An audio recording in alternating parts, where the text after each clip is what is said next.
thinking of. And I'm sorry I couldn't be there for you, and admit that I ignored it. You deserve to be loved. You deserve to be loved.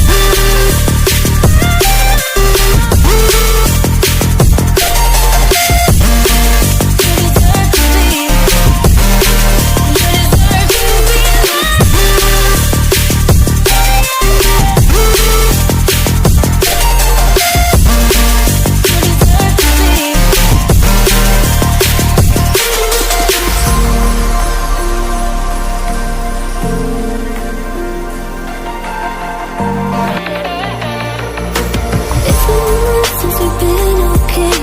I'm putting off what's come.